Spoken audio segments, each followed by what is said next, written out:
Happy Arvo. Hello. Thank you so much for joining me today. How you guys doing? Today we're looking at some of the top posts ever about Australia on the internet. Whether it's memes, videos, pictures. Let's go. All right. 116,000 upvotes. Holy mother. Holy mother. Mother of upvotes. If someone cuts down a tree for their view in Australia, government installs signs to block the view. What? This vegetation has been illegally vandalized. People found damaging native vegetation will be prosecuted. Oh my God. Wow. Wow. They take that real serious. That's actually kind of hilarious. They put up a big ass sign. It would have been better off just looking at the tree than at that. Who poisoned my home? Wow. These trees have been deliberately poisoned, which is an offense and can be prosecuted.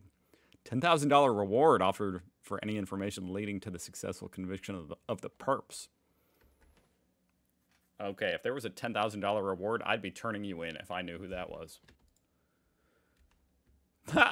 They even put this one on stilts to really get up there and block the view. What does that say? The tree vandalism has occurred in this area. Damn, you guys don't play around. Trees shouldn't die for a view. This area of community land is a tree vandalism site. Man, what is with all the tree vandalism? That's incredible. Oh, one more. Who vandalized my home? Now, the problem with this one is you can see through it. See, you shouldn't be able to see through it. We can't see. Then you're seeing the view.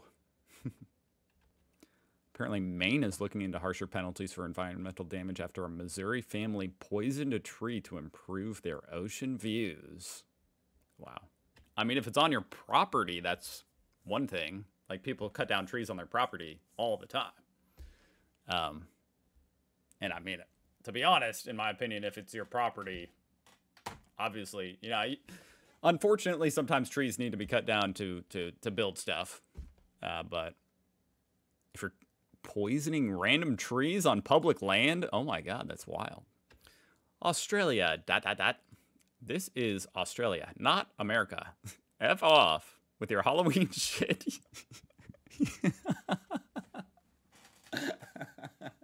This is actually necessary. Like, are kids actually going around trying to trick or treat? I mean, you could put this sign up, but you understand it's called trick or treating. Trick or treat. So prepare to be tricked. I actually have been tricked one year.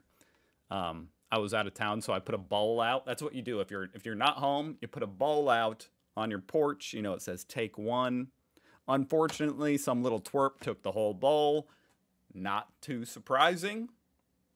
But the next people that came up, they saw I didn't have a bowl. I didn't have anything. I wasn't home. So they took my trash cans and threw them in my driveway.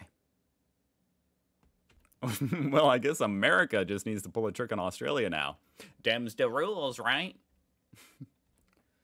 What is this? They F like rabbits. In 1859, a wealthy settler named Thomas Austin released 13 wild rabbits on his Australian estate. By 1920, their population had grown to 10 billion! How do you even count them? How do you know there's 10 billion? Regardless, apparently they figured it out. And that is unreal. I'm surprised rabbits haven't taken over the world. Australia's population in 1920 was about 6 million. If the rabbits had decided to invade then, each Australian would have had to fight 1,600 rabbits! Oh my God, like the Emu War. The Australians on the brink of defeat turned to their ancient enemy for aid. Australians and emus versus rabbits. In cinemas now. Imagine. Whoa. Oh my God. That's like the coolest photo ever. This photograph, taken by Julie Ann O'Neill in Queensland, Australia, shows the struggle for survival in the forest. Yeah, I guess it does. That's one way to put it. That is one way to put it. That dude is definitely fighting for his life. He is on the struggle bus.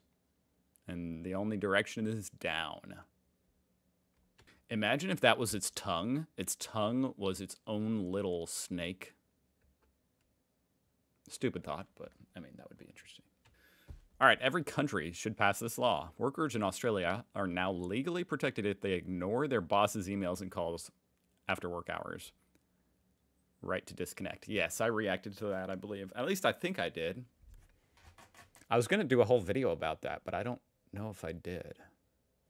All I can say is that is the most sensible law to ever be, like, enacted into law. I love it. Well, maybe not the...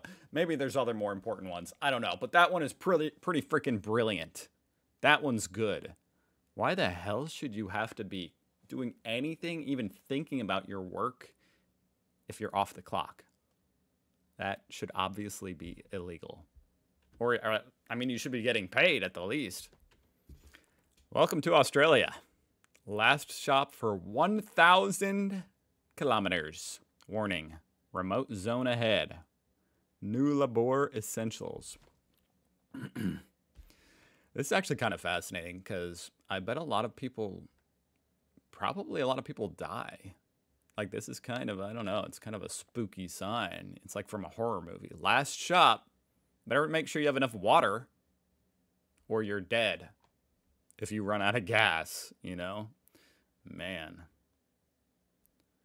Got water, food, snacks, gas, first aid. Gas, first aid. Is that one thing? Shouldn't that be its own, like another thing, first aid? Or is there such a thing as gas first aid? Camping needs. That's kind of interesting. Camping needs, like in case you need to survive out there. Whew. Wait, does that say Woodina on the sign? Good advertising, but quite hyperbolic. Between Woodina and the border, you should still have all these different cities before hitting the border village. Oh my God, so it's kind of a lie? Is this a tourist trap?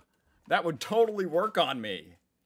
That's brilliant. Although it should be illegal if it's not true. The reason you should avoid the water in Australia. Oh God. Look how murky it is. I wouldn't think there was anything in there. Water. It's amazing. That little brain's in tune for that splash. That splash is where the animal's having the drink. That's where he... shit! How do you even feel safe being there? Must go.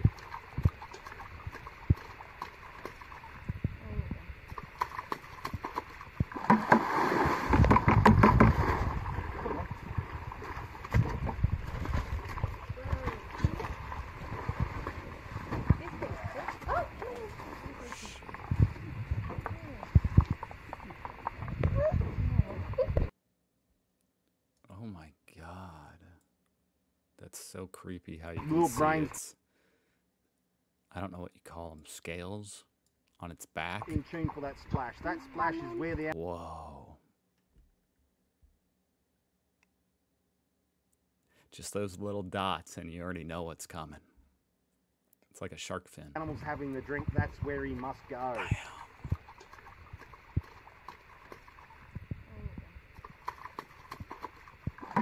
Oh my God, dude. And I totally I thought this was its head. And these were its eyes. Its head is already up here. Yeah, what the hell? Oh my God. No worries, mates. I've got my wooden stick and Crocs. Better think twice before messing with me. And my plastic bucket. Australians are a different breed. Only in Australia, a plant that can cause severe pains for over a year. According to wildlife officer Ernie Ryder, who was slapped across the torso and the face in 1973, for 2 or 3 days, the pain was almost unbearable. I couldn't work or sleep. I remember it feeling like there were giant hands trying to squash my chest. Then it was pretty bad pain for another fortnight or so. That's 2 weeks. The stinging persisted for 2 years and recurred every time I had a cold shower. There's nothing to rival it. It's 10 times worse than anything else. I don't want to be in the same room as that plant. Dendrocnide moroides, deadly stinger, Queensland. Wow. I mean, it looks pretty harmless. I would think that was just another weed, although the wrinkles do kind of give a little bit of a warning sign, I feel like, with these type of leaves. I mean, I don't know. Do you guys have poison ivy? Although it's not native, poison ivy has spread far and wide across the Australian landscape. Oh, that sucks. It's not native, but it's spread. Poison ivy is so prominent here in America. So prominent. So prominent that every time you're walking through any kind of a dense woods, you got to be on the lookout. That stuff sucks. Some people don't have as much a reaction to it as others, but my God, this is like 100. This is like 1,000 times poison ivy, huh? Ugh. One touch can induce 9 months of intense recurring throbbing pain. My God. I say put it behind glass. Don't even let, you know, that's big enough for me to fit my hand in there. Don't do it, especially if kids are around. My kid, I mean, my son is a genius, but he absolutely would run right up to that and probably try to eat that plant. May 2014, Senator Bill Heffernan complains about the lack of metal detector in Parliament, tabling a pipe bomb he's brought in with him as evidence. I think I saw this.